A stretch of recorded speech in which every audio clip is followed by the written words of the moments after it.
खालसा वाहेगुरु जी की फतेह।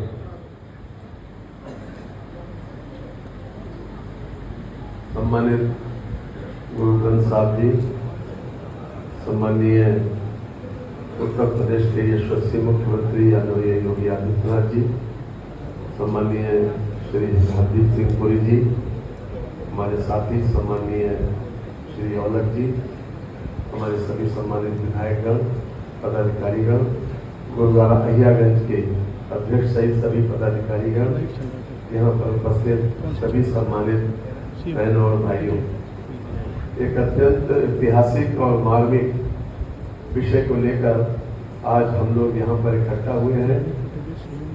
इस यात्रा का इतना अधिक महत्व है कि 350 वर्ष तक आदरणीय गुरु गोविंद सिंह जी और माता साहेब के जोड़ा को संजो कर रखना और उसके बाद एक सम्मान पूर्वक उनको स्थापित करने का विचार रखना। मैं सबसे पहले आदरणीय श्री हरदीप सिंह पुरी और उन लोगों को नमन करता हूं कि जिन्होंने इस विचार को मूल रूप देने के लिए इस आयोजन को मूल रूप दिया और हमारे माननीय प्रधानमंत्री जी के मार्गदर्शन में इसको कार्यान्वित किया जा रहा है। मैं आदरणीय मुख्यमंत्री जी को विशेष रूप से बधाई देना चाहता हूं कि जिस दिन से वो सत्ता में आए हैं, वीर बाल दिवस सबसे पहले मुख्यमंत्री आवास में मनाया जाता है। ये मैं समझता हूं कि हिंदुस्तान के शायद ही किसी मुख्यमंत्री आवास में इस प्रकार की पहली घटना हो।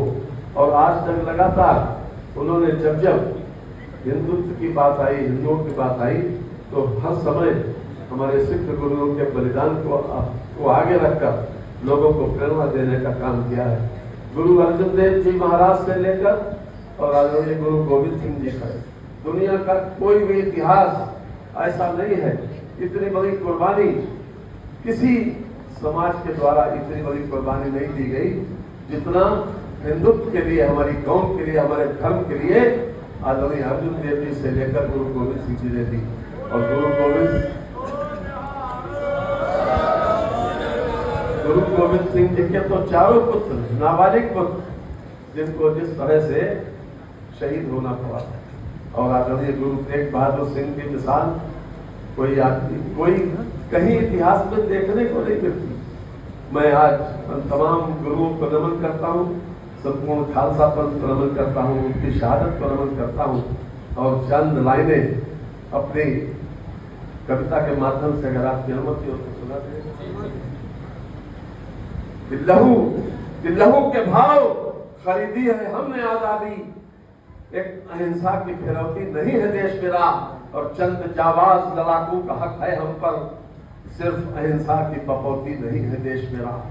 ये एक धब्बे सा अहिंसा का नाम लगता है अपने इतिहास के बेहद पवित्र दामन में, और ऐसे योद्धा के नाम पर यह देश भारत है जिसने सिंहों के नाम गिन लिए के पत्ते बचपन में।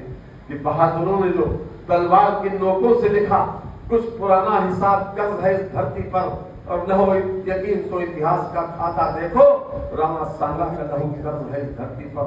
कि अपने इतिहास का सम्मान अहिंसा तो नहीं, सिर्फ तलवार ही गौरव की एक पूंजी थी। और कौन कहता है इस वतन को अहिंसा का वतन, जिस वतन में कभी चेतक की ताप पूंजी थी।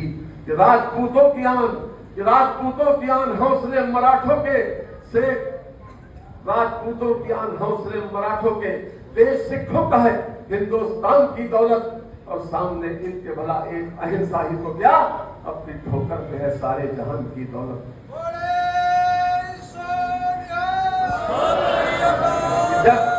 जब जरूरत हो दरकते हुए अंगारों की, जब जरूरत हो दरकते हुए अंगारों की, तो कौन उस वक्त गुलाबों की फसल बोता है, और जुल्म सहकर भी जो तोड़े न अहिंसा की कसम, उससे बढ़कर कोई नामर्द नहीं होता है, उससे बढ़कर कोई नामर्द नहीं होता है। बहनों और भाइयों, एक बात विशेष रूप से कहना चाहता हूँ कि आजादी केवल अहिंसा के बल पर नहीं मिली, ये बात हमको हमेशा याद रखना चाहिए। आजादी मिली नरंगल और गरमगल के दोनों के प्रयासों से। और आज वैसा वक्त नहीं है कि हम मरे, लेकिन आज लोगों की जिंदगी को आसान बनाने के लिए, दूसरों की जिंदगी को आसान बनाने के लिए हम तिल तिल मरे। हम अपना सर्वस्व न्यौछावर करके दूसरों के घरों में रोशनी दे, दूसरे के घरों को आसान बनाए, दूसरे की